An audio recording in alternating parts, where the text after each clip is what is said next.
चलो तो आम अर्धबोलक विषय आम प्रथम भिडियो जापारू। तो नेक्स्ट भिडियो तुमको कहूँ कौन कहूँ जे एटा को आम कहीं समद्विखंड करना सीटा बुझा मु तुमको कही कि या समद्विखंड करवा बट समद्विखंड कर जदि गोटे जिनस जदि गोटे जिनस साटिस्फाई कर कौन साटिस्फाई कर जाकि आम एटा को समद्विखंड कले आम कौन गोटे त्रिभुज पाइपर समद्विखंड जेटी कर छेदर गोटे छेद टाणदेने आम त्रिभुज गोटे पाइपर बट एटी ए क्षेत्र में पाइपर ना कहीं कहीं तुम जो लक्ष्य कर 6.5 गोटे गोटे गोटे त्रिभुज गोटे बाहुर दैर्घ्य देती 6.5 इंटू 3 जदि कै जदि समस्त बाहु जदि सामान रुहे समस्त बाहु सामान एटा सामान एटा सामान एटा सामान सबू बाहु सामान रहे जदि इंटू 3 कर 19.5 आसा कथा बट आसूची के 16.5 मैं 19.5 रु ये कम अच्छी या माने जदि मोर एटा 16.5 है या माने ये बड़ अच्छी सबुठू 16.5 टा सबुठू बड़ बाकी ये दुटिया बाहु या ठारू सान रे केने ना बाकी दुई बाहर समष्टि मिसिकी ही 10 सेंटीमीटर तेणु ए दुटिया बाहु ए बाहु ठारू सान रे से जदि या समद्विखंड करी धर जो एटा को समद्विखंड कली समद्विखंड कलापर जदि मु ये जेहेतु बड़ बाहु एमाने छोट बाहु ना कौन एमाने सब ये दुटिया बाहु छोट हे जदि मुझे भांगिक ये भांगिदेनी धर जाओ भांगिक ये जॉइंट करमी तो ये ये लगे क्या ये हूँ बड़ बाहु एटी लगे कथा किंतु एटी जॉइंट हेनी तेणु मुझे केते भांगिमी ये लाइनटा केते भांगिनी कौटू भांगी जहाँफल यही लाइनटा से 10 सेंटीमीटर मुझे काटी धर 10 सेंटीमीटर मु चाप काटी दुई बाहुर समष्टि मिसिकी तेणु यही लाइनटा यही लाइनटा यही लाइनटा यही लाइन सहित समान हवा उचित समान हवा उचित जे एठी जहाँ भांगिमी ये लाइनटा से भांगा यहाँ धर धर गोटे ये बाड़ी भांग गोटे बाड़ी मान 10 सेंटीमीटर गोटे स्टिक अच्छी ये स्टिकटा को जब मुझे भांगिदेवी यू तेणु भांगिदेला मुझे भूमि सहित जेठी जोड़ी से कौन कह ये एंगल करी जोड़ी यही भांगाटा को ताने ये एठी टच हम हुए तो एठी टच हम ना केने ना ये हूँ छुटिया बाहु ये हूँ बड़ बाहु से ये टच हेनी क्लीयर है तो यू ही मुझे साटिस्फाई ये मत थीओरी मिलूँ कौन जे दुटिया समबाहु नुहे या पूर्व मुझे दुटिया थीओरी मुझे तुमको कहूँ शुण भलि है थीओरीटा कौन थीओरी नंबर 1 थीओरी नंबर 1 रे आमे कौन शिखा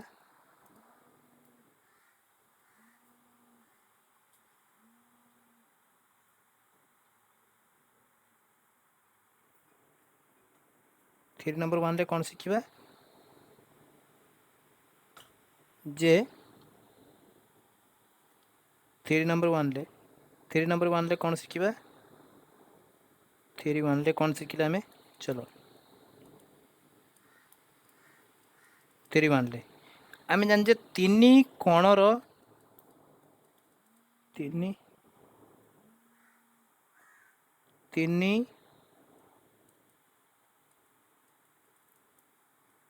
कोणर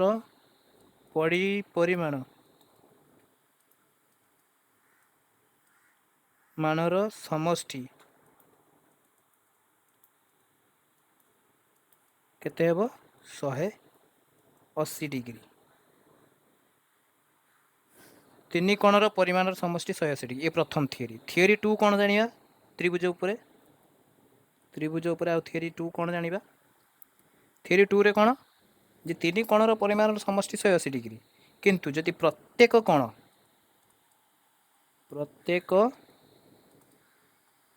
त्रिभुजर प्रत्येक कोणर परिमाण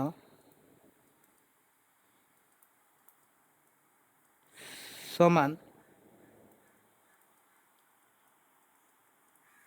हुए तेबे तीन बाहुर दैर्घ्य समान हम तेबे तीन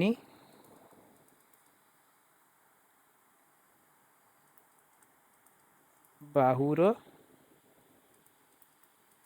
दैर्घ्य समान हेबो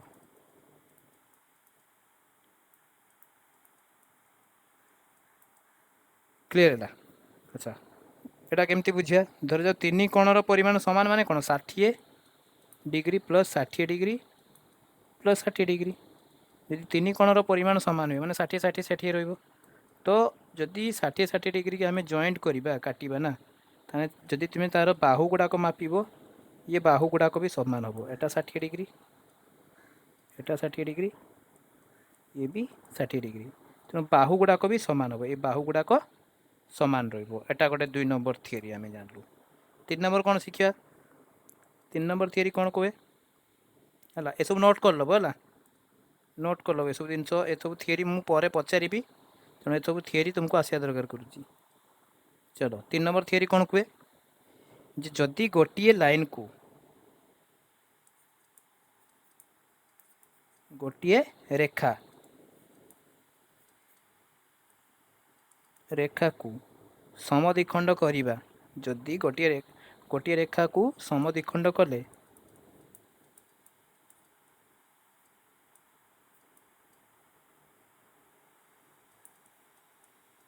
कले जो perpendicular line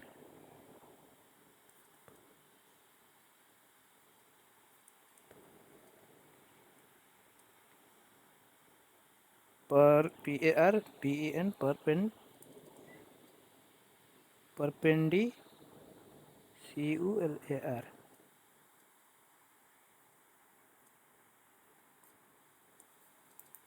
line perpendicular line हेबो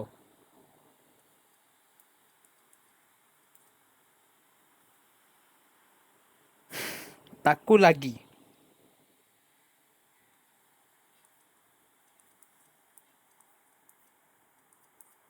दुई बाहुर दैर्घ्य समान रहिबो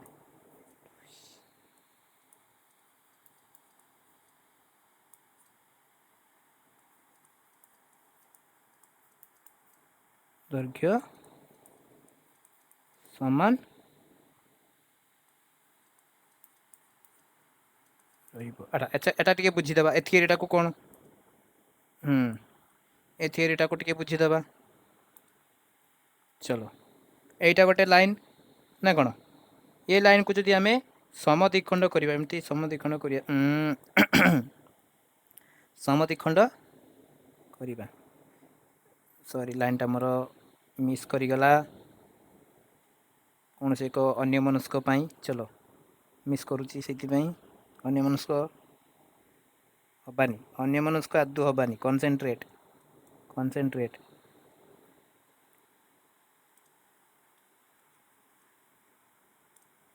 चलो ये समद्विखंड कले ए लाइनटा को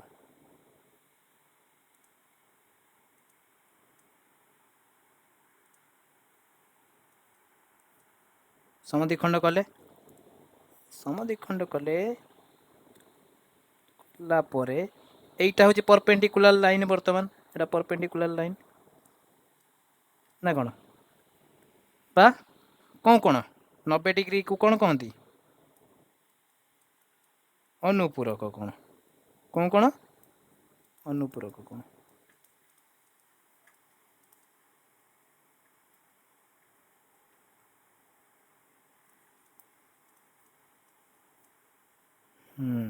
अनुपूरक कौन तो এইটা को এই যে এই উচ্চতা এটা উচ্চতা হলা এটা হাইট এই উচ্চতা को এটা হাইট এই উচ্চতা को मेजर करिकी कौन सी पॉइंट जदि एटीपी निए हला एठू सेम पॉइंट ए पॉइंट को मेजर करिकी जदि मु दुई बाहु को जॉइन करे ताने यार दर्घ्य सहित समान हम सेमती जदि मु एठी जदि बाहु निए एठी खांचिली एठी पॉइंट करिकी खांचिली तेणु यार दर्घ्य सहित समान हम क्लियर है यही उच्चता को बेस करिकी जेकोसी दुई बाहु जदि मु क्रिएट करे सारे दुई बाहु कौन दुई बाहुर दैर्घ्य समान हम यही थियोरीटा आम जानिलु ना कौन बर्तमान एटी अंकन को आस बर्तमान तुम लक्ष्य कर प्रथम थियोरी आम पढ़िलु कौन प्रथम थियोरी पढ़लु कि कौन पढ़लु प्रथम थियोरी किए कहब जे तीन कोणर परिमाण समष्टि ଷାଠିଏ ଷାଠିଏ 180 डिग्री जदि तीन कोणर परिमाण समष्टि 180 डिग्री हो एटा तो आम जानलु। सेकेंड थ्योरी आम कौन पढ़लु जे जदि तीनोटी कोणर परिमाण सामान रहिबो ताने प्रत्येक बाहु भी सामान रहिबो। बट एठी मते कुह ए क्षेत्र रे ए कोण तो देई दीची किंतु ए कोण देईची कि ए कोण देई नै कि ए कोण भी मते देई नै माने ए कोण किछि भी आसी पारे। एटा सिना 60 डिग्री आसीला किंतु ए दुई कोण ए दुटी कोण जे दिया हबो ए कोण दुईटी कोण सब बेले 60 डिग्री आसीबे सत्य कि सत्य नुहे माने किछि भी आसी पारे ना कोण। ସେଇଥିପାଇଁ ଆମେ ୟାକୁ ଆଉ ସମଦ୍ୱିଖଣ୍ଡ କରିପାରିବା ନାହିଁ। ସେଇଥିପାଇଁ ତୁମମାନଙ୍କର ଭୁଲ ଆସୁଥିଲା ଆନ୍ସର। ତମେ ମାନେ ଠିକ୍ ଥିଲ, ମୁଁ ଭୁଲ ଥିଲି। ମୁଁ ପରେ ରିସର୍ଚ୍ଚ କରିକି ଏ ବିଷୟରେ ଜାଣିଲି ହେଲା। ତେଣୁ ସେଇଟା ମୋତେ କହିବାର ଥିଲା, ତୁମେ ମାନେ କହିଲ ନାହିଁ। ତେଣୁ ଏଠି ଯଦି ଆମେ 60 डिग्री କାଢ଼ିବୁ ନା କ'ଣ, ଯଦି ଏଇଟାକୁ ଦେଖ, ଏଇଟା କିନ୍ତୁ ତୁମେ ମୋତେ ଏଇଟା କହୁଥିଲ ଯେ ଏଇଟା ହେଉନାହିଁ, କାହିଁକି ହେଉନାହିଁ? ତୁମେ ରିସର୍ଚ୍ଚ କଲ କି? ନା, ରିସର୍ଚ୍ଚ କଲା କିଏ? ମୁଁ ବସିକି ଭାବିଲି ଯେ ଏଇଟା କାହିଁକି ଆସୁନାହିଁ। ଆମେ ଯଦି ଏଟାକୁ ସମଦ୍ୱିଖଣ୍ଡ କରିବା ତାହେଲେ କାହିଁକି ଆସିବନି? କାହିଁକି ନା ଇଏ ଦୁଇ କୋଣର ପରିମାଣ ସମାନ ନୁହେଁ। ଇଏ ହୁଏତ 30 डिग्री ଆସିପାରେ, ଇଏ ହୁଏତ କେତେ ଆସିବ 7 9, ଇଏ 90 डिग्री ଆସିବ, ଏମିତି ହେବ। ବୁଝିଗଲା? କିନ୍ତୁ ଯଦି ଏଟା 60 डिग्री ଆସିଲା, ଏଟା ବି 60 डिग्री ଦେଇଦେଲା ଦତ୍ତରେ, ତାହେଲେ ଆମେ ଏଠି ସମବାହୁ ତ୍ରିଭୁଜ ଏଟାକୁ ଦ୍ୱିଖଣ୍ଡ କରିଦେଲେ, ଏଇଟାକୁ ଦ୍ୱିଖଣ୍ଡ କରିଦେଲେ ଆମକୁ ମିଳିଯିବ। କିନ୍ତୁ ଯଦି ଆମେ ଏଠି ପରପେଣ୍ଡିକୁଲାର ଲାଇନ୍ ଖାଞ୍ଚିବା, ଧରାଯାଉ ଏଇଟାକୁ ସମଦ୍ୱିଖଣ୍ଡ କଲେ ନା କ'ଣ, ତୁମେ କହୁଛ ସାର୍ ଏଟା ତ ସମଦ୍ୱିଖଣ୍ଡ କଲେ ବି ତ ଆମେ ତ୍ରିଭୁଜ ପାଇପାରିବା। କିନ୍ତୁ ନା, ତ୍ରିଭୁଜ ତ ପାଇଯିବା, କିନ୍ତୁ ତୁମେ ଗୋଟେ ଏଇଠି ଲକ୍ଷ୍ୟ କର, ଇଏ ବାହୁ ସବୁଠୁ ବଡ଼ ଦେଇଛି। ଭଲ କି ଥିଓରିଟାକୁ ବୁଝ। ମୁଁ ଥିଓରିଟା କ'ଣ ପାଇଁ ଏଟା ଏତେ ଏତେ ଏକ୍ସପ୍ଲେନ୍ କାହିଁକି କରୁଛି, ଥିଓରିଟାକୁ ଭଲ କି ବୁଝ। ଦେଖ, ଇଏ ବାହୁ ସବୁଠୁ ବଡ଼ ବାହୁ, କାହିଁକି ନା ଆମେ ଏଇଠି ଦେଖୁଛେ 6.5 × 3 କରିଦେଲାକୁ 19.5 ଆସିଛି। ହଁ, କିନ୍ତୁ ଗୋଟେ ବାହୁ 6.5 ଦେଇଛି, ଦୁଇ ବାହୁର ସମଷ୍ଟି ଦେଇଛି କେତେ 10। ଏ ଦୁଇଟାକୁ ଯଦି ଆମେ ଏଡ୍ କରିବା ତାହେଲେ ଆସୁଛି କେତେ 16.5। ୟା ମାନେ ଇଏ ଦୁଇ ବାହୁ ହେଉଛି ୟାଠାରୁ ସବୁଠୁ ସାନ, ଇଏ ସବୁଠୁ ବଡ଼ ବାହୁ, ମାନେ ଇଏ ହେଉଛି ସବୁଠୁ ବଡ଼ ବାହୁ, ଇଏ ହେଉଛି ବଡ଼ ବାହୁ। କ୍ଲିୟର ହେଲା? ଇଏ ହେଉଛି ବଡ଼ ବାହୁ।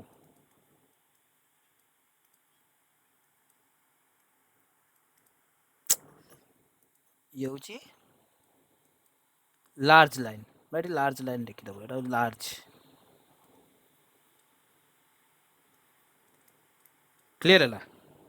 ସେଇଥିପାଇଁ ଯଦି ଆମେ ଏଇ ବାଡ଼ି, ଏଇଟା ଗୋଟେ ବାଡ଼ି, ଏଇଟା ଗୋଟେ ଷ୍ଟିକ୍ ଅଛି, ଏ ଷ୍ଟିକ୍କୁ ଯଦି ଆମେ ସମଦ୍ୱିଖଣ୍ଡ କରିକି ତାକୁ ଜଏଣ୍ଟ କରିବା ପାଇଁ ଯିବା ନା, ଏ ଷ୍ଟିକ୍ଟା ଏଠି ଜଏଣ୍ଟ ହେବ, ଏଠି ଲାଗିବ, ଏଠି ଲାଗିବ ନାହିଁ। ଯଦି ଏଟା ଏଠି ଲାଗିବ ତାହେଲେ ଇଏ ବି 60 डिग्री ହେଇଯିବ, ଇଏ ବି 60 डिग्री ହେଇଯିବ। କିନ୍ତୁ ଏ ବାହୁ ଯେ ଆମକୁ ଏଇଟା ଦେଇଛି କେତେ 6.5, ଇଏ ପ୍ରପର ହେଲା କି ଏତିକି ଆହୁରି ବଳିଗଲା। ବୁଝି ହେଉଛି? ସେଇଥିପାଇଁ ଆମେ ଏଟା କରିବା ନାହିଁ। এইটা আগে টেস্ট করিকি দেখিব যে ইয়ে বাহুটা বড় না সান। যদি ইয়ে সবুঠু সান থিব তাহলে হুয়েত এ বাহু মে 60 ডিগ্রি অঙ্কন করিকি দুই বাহু কু সমদ্বিখণ্ড করদেলে আমি সেটা পাইযা অঙ্কନରେ পাইযা। কিন্তু জয়েন্ট হওয়া আসবা দরকার করছে, কিন্তু এটি তো জয়েন্ট হবনি না কোণ। কিন্তু ইয়ার এই জিনিসটাকে আমি কেউ ক্ষেত্রে প্রুফ করে পাইথাগোরাস থিওরেম। কেউ ক্ষেত্রে পাইথাগোরাস থিওরেম যদি স্যাটিসফাই হয়ে যাব তাহলে আমি ত্রিভুজ অঙ্কন করে পারিবা। যদি পাইথাগোরাস থিওরেম সাটিসফাই হও নথিব ହେଲା, ପାଇଥାଗୋରାସ୍ ଆମେ ଜାଣିଛୁ ସମକୋଣୀ ତ୍ରିଭୁଜର ପାଇଥାଗୋରାସ୍ ଥିଓରେମ୍, ସମକୋଣୀ ତ୍ରିଭୁଜ ପାଇଥାଗୋରାସ୍ ଥିଓରେମ୍ ବେଶୀ ଅଧିକ ମ୍ୟାଟର କରେ ନା କ'ଣ? ସମକୋଣୀ ତ୍ରିଭୁଜ ସରି एक सेकेंड ना, जैसे कि এইটা এটা অনুপূরক কোণ। हाँ, অনুপূরক কোণ। তো এই অনুপূরক কোণ এইটা এটা কোণ, এটা এইচ, এটা বি, এটা পি। তো সেতବେଳେ এই পাইথাগোরাস থিওরেম স্যাটিসফাই হব, কিন্তু এ ক্ষেত্রে স্যাটিসফাই হব ନାହିଁ, কেননা এটি 90 ডিগ্রি গোটে ନାହିଁ। তেণু আমি এটি স্যাটিসফাই হবনি। যে ক্ষেত্রে হবনি 90 ডিগ্রি স্যাটিসফাই হবনি, মানে 90 ডিগ্রি আসিপারিব ନାହିଁ, সে ক্ষেত্রে আমি এ থিওরি নেইপারিবা ନାହିଁ। বুঝিগলা? তেণু এটি পাইথাগোরাস থিওরেমর কিছিটা মার্ক রহুଛି, যেটাকি আমি আগুক যাইকি এনালিସିସ୍ করিকি ମୁଁ এটাକୁ বুঝেইবি। বর্তমান এতিকি জিনিস জানিথাও যে ইয়ে হচ্ছে বড় বাহু, তেণু ইয়ে হচ্ছে এ দুটিয়া সান বাহু। তেণু এটু টচ কলে এটি বাড়ি টচ হব ନାହିଁ, ছোট পড়িଯିବ। তেণু କ'ଣ କଲେ ଆମେ ଏ ଜିନିଷଟାକୁ ଜଏଣ୍ଟ କରିପାରିବା। ୟା ମାନେ या तो आमको ए साइडटा बड़ नेते हेबो एइठू जदि बड़ भांगिबा ताने एटा होइते टच हिजिवो एटा छोट रखिया जदि ताने एइठू जदि भांगिबा धरा जाऊ एइठू भांगिबा एइठू भांगिकी एटा एइठू एटा बड़ लाइन हेला एइठू एतिकी बड़ लाइन हेला एइठू एइठू तेणु ए बड़ लाइनटा एटिकी टच हेइ पारिबो क्लियर है तेणु यहीटा को आम बड़ करें समद्विखंड कले हम ना तेणु समद्विखंड कर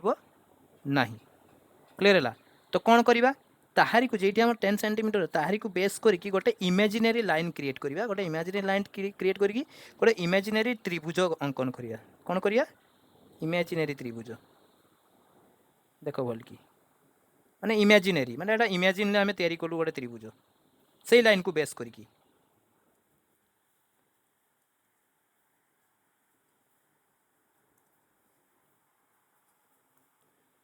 वेट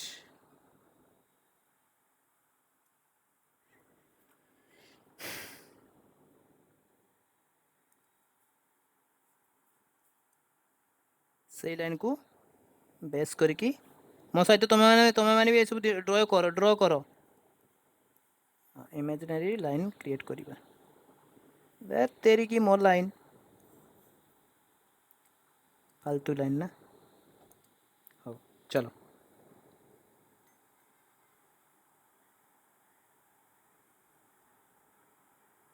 एटा इमेजिनरी लाइन को क्रिएट करके गोटे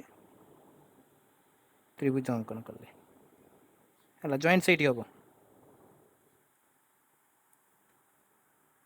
क्लियर है चलो गोटे काम करिया लाइन नहीं नवा एकाड़े बेस्ट हो सीटा ना कौन लाइन कड़ा लाइन लाइन चलो यू नाप करके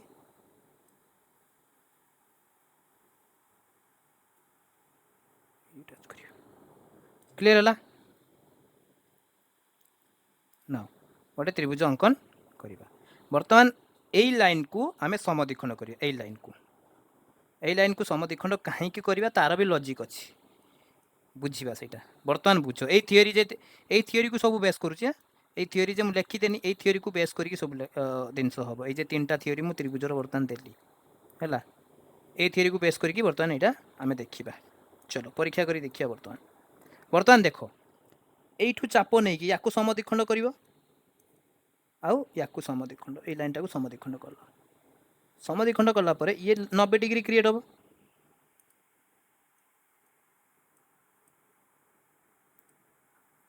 ये समद्विखंड कल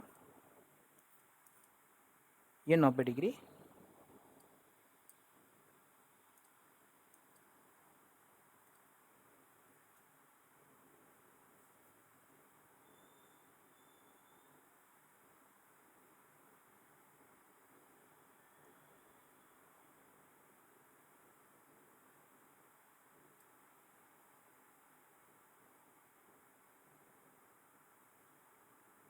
क्लियर क्लियर है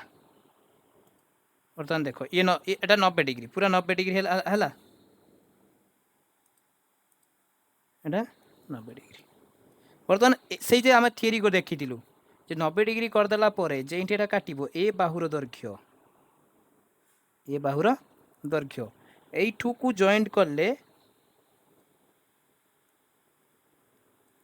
यार दैर्घ्य आ यार दैर्घ्य सामान ही रहिबो बुझीगला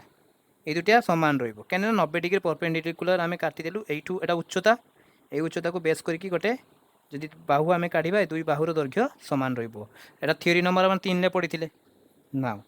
एटा तो सामान रहा किंतु एटा छोट पड़गला चलो कहीं आमको बड़ बाहु दरकार ये जॉइंट हाँपाई क्लियर तेणु यहीटा को आम भांगा के स्टिक्टा ये स्टिक्टा को कईठू भांगिले ये जॉइंट हम से आम यहाँ को इमेजिनरी लाइन आमको क्रिएट करने पड़ो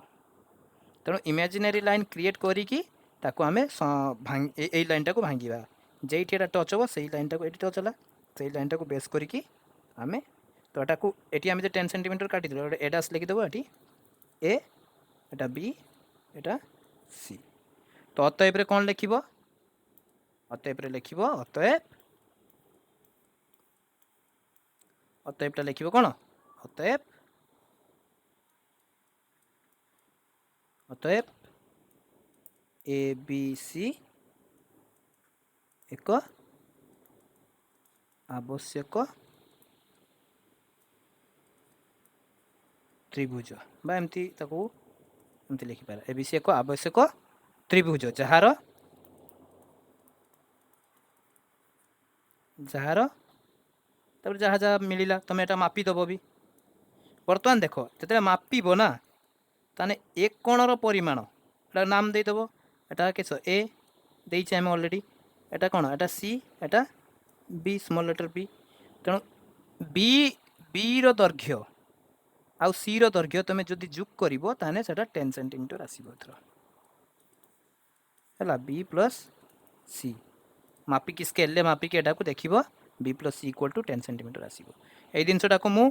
मोर कंपास माध्यम रे भी मु बुझेइबी कंपास स्केल माध्यम रे बर्तमान एई जिनसटा को खाली जानि रखिता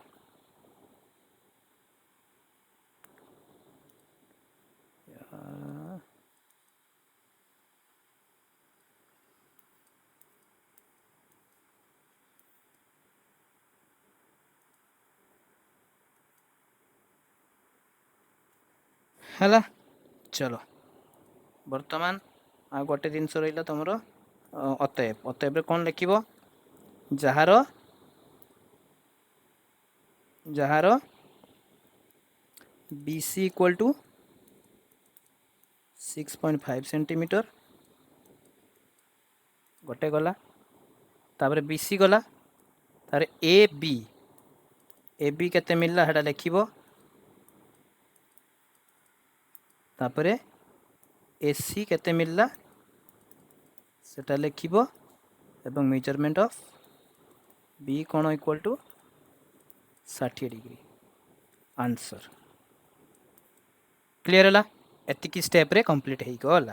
एटा क्वेश्चन नंबर 1 मु कर देछि बर्तमान एटारे जदि तुम देखिबो मु क्वेश्चन नंबर 1 कर देली आई क्वेश्चन नंबर 1 रो आई ए कर देली तो बर्तमान 2i देखो 2i रो भी सेम देछि 55 सेंटीमीटर एम कोण देछि ए सी कोण देछि सी प्लस ए देछि सी प्लस ए तो सी प्लस ए करि परिबा आराम से सेम मेथड जेमती एटा हैला सही भलिया मेथड रे हबो बर्तमान ए देखो ए देछि 6 सेंटीमीटर बी कोण देछि तापर ए बी उच्चता ए बी प्लस उच्चता ए डी अच्छा ए बी गोटे देछि गोटे उच्चता देछि एटा इंपोर्टेंट चलो एटा करिवो एटा उच्चता थ्रो रे करछि हैला तेणु ए जिनसटा को तुम ट्राए कर मु एथरु गोटे बुझेइबी एटा बुझेइबी नेक्स्ट क्लास रे हैला तथापि ट्राए करिवो निजे माने तापर एटा देछि एटा सेम सही सही सेंटीमीटर देछि से एगुड़ा को सब सेम मेथड रे खाली उच्चता नहीं कि तुम मैंने कन्फ्यूज हो मुझे जानी तथापि ट्राए कर हैला ए बी प्लस उच्चता तो उच्चता केमिति काढ़िबो क्लियर है जे गोटे त्रिभुजर उच्चता केमिति मिलिबो से उच्चता को बेस करके हमें हैला एथरु जते एग्जाम टाइम रो कौन कोनटा प्रैक्टिस करिवो एटा गोटे प्रैक्टिस करदबो एटा गोटे प्रैक्टिस करदबो हैला बाकी